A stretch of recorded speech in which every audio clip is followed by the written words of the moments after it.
How are we doing? Down for one piece, fitness training. Now, the windmill exercise, right? Great drill. Lovely stretch to the hips, particularly the outside of the hips. Great core strengthener, great for shoulder stability. Very often taught badly, very often demonstrated performed poorly. Okay? Done wrong, I believe this lift can hurt you. Done right, I believe this lift will do pretty much everybody the world of good. Alright? Demo first, and then I'll go into the teaching points. Alright, I'm going to try and keep this fairly short. Alright? The end game with the windmill is nice and simply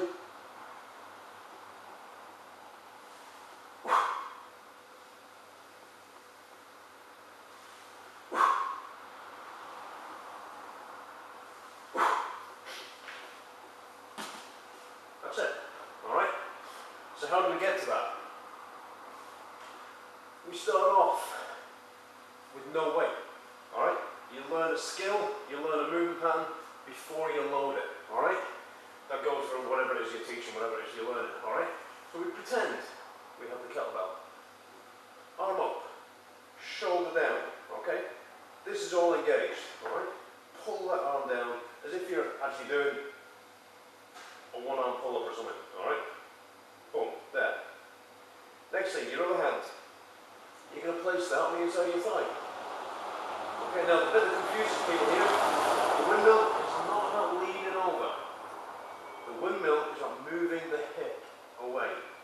Alright, you're hinging in the middle, specifically into this crease here. Your hip goes back over the heel, kind of 45 degrees backwards if you like. Yeah? It's not going to be exactly, but kind of 45 degrees backwards. To start with, if you want, you can just put your hand in that crease and just practice pushing that back.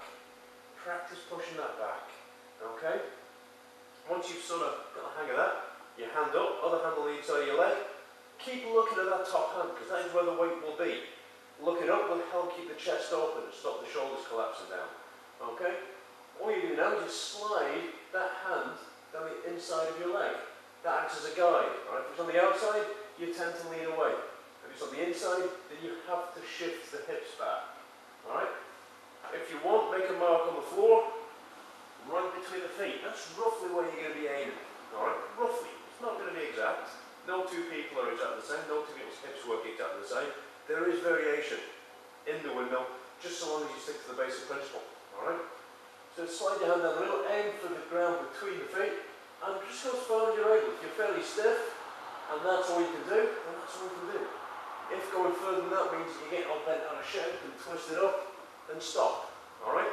Don't go any further. As you loosen up, you'll gradually be able to reach down towards the floor. Alright? Take your time over it. Once that's sorted, you take a bell in the bottom hand. Okay? Same thing though, it runs down the inside of your leg. Still looking up. Push the hip away. Down you go. Up you come. Take a breath. Hold it. Let it go on the way up. Okay? Keep the chest open, keep looking up.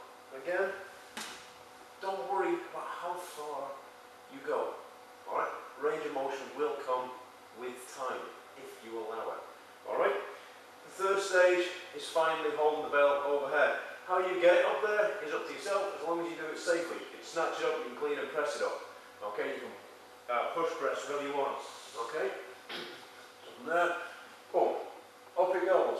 Take your time to make sure that's stable, and from this point you never take your eyes off the bell. Your spare hand will go down beside the inside of the leg. Your weight goes back over this leg, the leg that's under the bell. That'll be your main weight bearing leg. Try and keep your leg as straight as possible as you push the hip away, push it away, push it away. Reach for the floor. If you don't reach the floor, don't worry. Come up.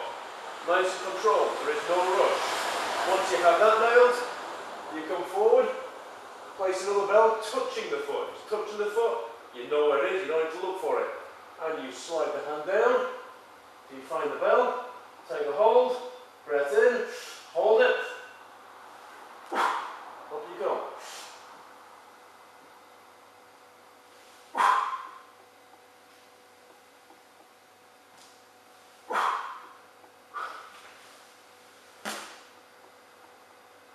there's your windmill. It's that simple. Okay? If you're flexible and you want to work with 2 kettlebells, stand on a couple of boxes. Give yourself that extra range of motion.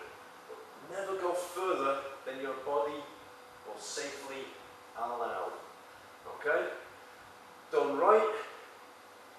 The shoulders under load. Basically through these positions. Okay? It's moving slowly through these positions. Alright, and any good physio will tell you, these are all great positions for working into your rotator cuff. Alright? They're a fantastic drill. Windmills I often throw in to my warm-ups because of the hip mobility, because of the shoulder stability and the core activation. Alright? Or I'll put them about halfway through the workout and I'll do them good and heavy. Alright? You know, a pair of heavy kettlebells, or maybe have multiple kettlebells per hand. Just play around with them. If you have any questions, feel free to leave a comment below. Drop us a line through Facebook. This is David Woggies. Thanks.